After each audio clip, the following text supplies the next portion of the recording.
German சர்வதேச விமான நிலையத்தில் உக்ரைன் விமானங்களுக்கு அருகே அதிநவீன வெடிமருந்துகள் பொருத்தப்பட்ட ட்ரோன் கண்டுபிடிக்கப்பட்டதால் பரபரப்பு. எப்ஸ்டீன் விவகாரத்தில் லேபர் கட்சி எடுத்த அதிரடியான முடிவால் ஏமாற்றத்துக்குள் தள்ளப்பட்ட பாதிக்கப்பட்ட பெண்கள், ஹேக் செய்யப்பட்ட 165 நிறுவனங்களின் தரவுகள், கோடிக்கணக்கில் கப்பம் கேட்ட நபர், சமூக வலைதளத்தில் பரப்பப்பட்ட போலியான செய்தியை நம்பி சியோட்டா எல்லையில் திரண்ட ஆயிரக்கணக்கானோர். வணக்கம். இன்று நாளுக்கான முக்கியமான சர்வதேச செய்திகளோடு மீண்டும் பட்டகம் நிகழ்ச்சியூடாக உங்களை சந்திக்கிறோம்.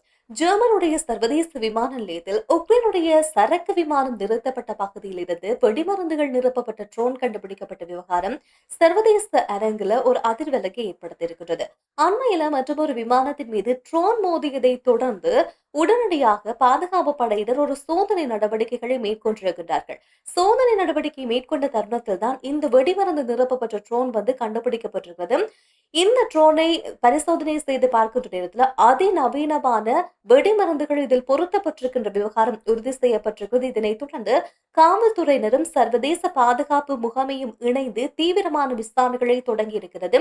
இந்த சம்பவத்தை தொடர்ந்து ஐரோப்பிய ஒன்றியத்துடைய முக்கியமான விமான நிலையங்களுடைய பாதுகாப்பு நடவடிக்கைகள் இறுக்கமாக்கப்பட்டிருக்கிறது. அதே நேரம் வான்வழி பாதுகாப்பு விதிமுறைகளை மீறல் மற்றும் உட்கட்டமைப்பு மீதான பயங்கரவாத அச்சுறுத்தல் குறித்து ஜெர்மனுடைய அதிகாரிகள் தீவிரமான விசாரணை ஒன்றை மேற்கொண்டு வருகின்ற அதே நேரத்துல கண்டுபிடிக்கப்பட்டிருக்கின்ற இந்த ட்ரோனுடைய பின்னணி, யார் இந்த ட்ரோனில் அதிநவீன வெடிமருந்துகளை பொருத்தினார்கள் என்ற விவகாரம் தொடர்பான தீவிரமான விசாரணைகள் தற்போது முன்னெடுக்கப்பட்டு வருகின்றது.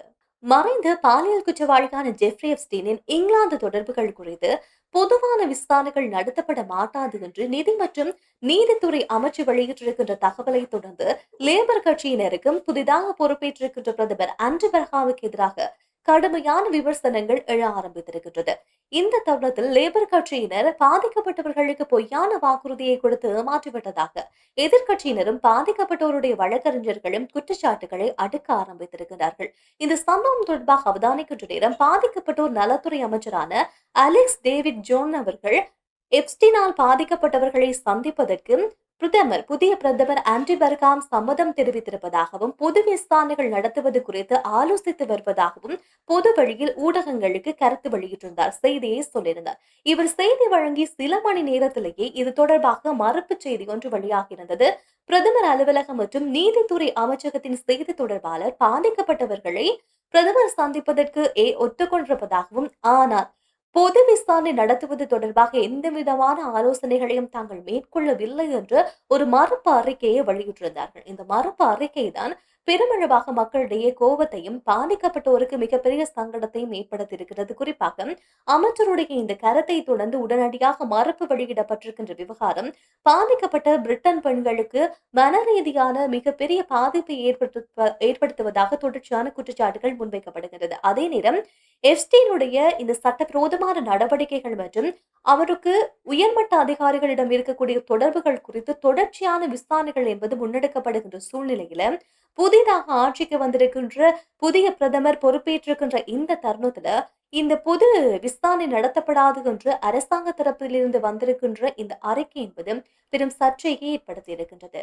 அமெரிக்காவுடைய கிளவுட் தரவு சமைப்பு நிறுவனமான ஸ்னோஃபிளாக்கினுடைய தரவுத்தளங்களை ஊடுருவி 165க்கும் மேற்பட்ட நிறுவனங்களுடைய தனிப்பட்ட தரவுகள் திருடப்பட்டு கோடிக்கணக்கான ரூபாயை கப்பமாக கேட்ட 26 வயதான கெனேடிய பிரஜை தன்னுடைய குற்றச்சாட்டுகளை அமெரிக்க நீதிமன்றத்தில் ஏற்றுக்கொண்டிருக்கிறார். உலகத்துடைய முன்னணி நிறுவனங்களை ஊடுருவி 2024 தொடக்கம் 2024 பிப்ரவரி தொடக்கம் அக்டோபர் வரையான காலப்பகுதியில் முன்னணி நிறுவனங்களுடைய தரவுத்தளத்தை ஊடுருவி சுமார் 10 கோடிக்கும் அதிகமான வாடிக்கையாளர்களுடைய தொலைபேசி அழைப்பு விவரங்கள், வங்கி தகவல்கள் மற்றும் சமூக பாதுகாப்பு எண்களை திருடியிருக்கிறார். திருடியதோடு திருடப்பட்ட ரகசிய தகவல்களை இணையத்தில் கசிய விடுவேன் என்று எச்சரித்து குறிப்பிட்ட நிறுவனங்கள்டிருந்து சுமார் $2.5 மில்லியன் மதிப்பிலான பிட்காயின்களை இவர் கப்பமாக வாங்கியிருக்கின்றார். இந்த விவகாரம் தெரிய வந்திருக்கிறது. அதே நேரத்துல இந்த கப்பு வாங்கியதற்கு பிறகு திருடப்பட்ட வாடிக்கையாளர்களை தரவுகளை ஹேக்கர் வலைத்தளங்கள் விற்பனை செய்து தனிப்பட்ட முறையில் $4,95,000 இவர் தனிப்பட்ட ரீதியில் உழைத்திருக்கின்றார் என்ற விவகாரமும் தெரிய வந்திருக்கின்றது. இந்த சம்பவம் தொடர்பாக பாதிக்கப்பட்ட நிறுவனங்கள் கிட்டத்தட்ட $9.5 மில்லியன் இழந்திருப்பதாக குற்றச்சாட்டு முன்வைக்கப்பட்டிருக்கிறது. அதைத் தொடர்ந்து அமெரிக்காவுடைய FBI அதிகாரிகள் இதனை தீவிரமான விசாரணைக்கு உட்படுத்தி இருக்கின்றார்கள். விசாரணையுடைய அடிப்படையில 2024ஆம் ஆண்டு அக்டோபர் மாதம் அளவில் குறித்த நபர் கைது செய்யப்படுகின்றார். கைது செய்யப்பட்டு மேற்கொள்ளப்பட்ட விசாரணைகளில் தற்போது இவர் மீது கணனி மோசடி மற்றும் அடையாள திருட்டு உள்ளிட்ட 4 வழக்குகள் நிரூபிக்கப்பட்டிருக்கிறது. 4 குற்றச்சாட்டுகள் நிரூபிக்கப்பட்டிருக்கிறது. அக்டோபர் மாதம் 27ஆம் தேதி இவருடைய தண்டனை விவரங்கள் அறிவிக்கப்பட போகின்றது. இவருக்கு குறைந்தபட்சம் 2 தொடக்கம் 32 ஆண்டுகள் வரை சிறை தண்டனை வழங்குறதுக்கு வாய்ப்பு இருப்பதாக சட்ட வல்லுநர்கள் கூறுகின்றனர்.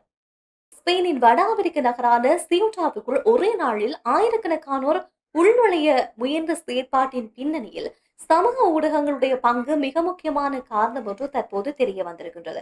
இதில் குறிப்பாக டிக்டாக், பேஸ்புக், டெலிகிராம் போன்ற சமூக ஊடக கணக்குகள்ல சியூட்டானுடைய எல்லை திறந்திருப்பதாகவும் போலியான தகவல் பரப்பப்பட்டு எல்லையை எப்படி தாண்டுவது என்ற சில தரவுகள் வழங்கப்பட்டிருக்கிறது. இணைய வழி மூலமாக இந்த சமூக ஊடகங்களை பயன்படுத்தி இந்த வதந்தியை நம்பி முக்கியமாக மொரோக்கோ மற்றும் பிற ஆப்பிரிக்க நாடுகளில் இருக்கின்ற இளைஞர்கள், சிறுவர்கள் என்று எல்லோருமே ஒரே நேரத்தில் இந்த பகுதியில் ஒன்று கூடியது மட்டுமில்லாமல் அந்த வேலிகளை உடைத்து, எல்லை போடப்பட்ட வேலிகளை உடைத்து கடல் வழியாகவும் தரை வழியாகவும் ஒரே நேரத்தில் பல்லாயிரக்கணக்கானோர்கள் ஊடுருவ முயற்சி செய்த சம்பவத்தை தொடர்ந்து உடனடியாக அங்கிருக்கின்ற ஸ்பெயின் மற்றும் மொரோக்கோனுடைய எல்லை படையினர் குறித்த சம்பவத்தை கட்டுப்படுத்துவதற்காக கண்ணீர் புகை மற்றும் தடியடி போன்ற பல செயற்பாடுகளை மேற்கொண்டிருந்தார்கள். தடுப்பு நடவடிக்கைகள் மேற்கொள்ளப்பட்டது.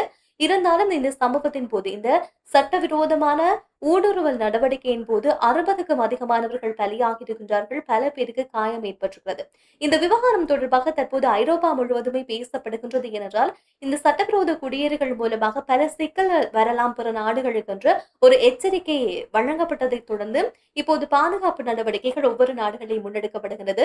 ஊடுருவிய பல பேரை மீண்டும் மொரோக்கோவுக்கு திருப்பி அனுப்புவதற்கான நடவடிக்கைகளும் மேற்கொள்ளப்பட்டுள்ளது. இந்த சூழ்நிலையிலும் இந்த மனிதர் கடத்தல் கும்பல்களும் தீவிரவாத குழுக்களும் தன்னுடைய ஆயுதமாக பரப்புவதற்கான செய்திகளை பரப்புவதற்கான ஆயுதமாக பயன்படுத்துவது சமூக ஊடக கணக்குகள் மூலமாகத்தான் பல வழிகாட்டல்கள் சமீப காலமாக நடந்து வருவதாகவும் இவ்வாறான போலி பிரச்சாரங்களை செய்கின்ற போலி கணக்குகள் உடனடியாக கண்டுபிடிக்கப்பட்டு அந்த சமூக வலைதளங்கள் முடக்கப்பட வேண்டும் என்று தற்போது ஸ்பெயின் மற்றும் மொரோக்கோவுடைய காவல்துறை இணைந்து தீவிரமான நடவடிக்கைகளை மேற்கொண்டு வருகின்றார்கள். எப்படி இருந்தாலும் இந்த சட்டவிரோதமான ஊடுருவல் தற்போது மிகப்பெரிய அளவில் பிரச்சனையை ஐரோப்பிய நாடுகளுக்கு உருவாக்கி வருகின்றது.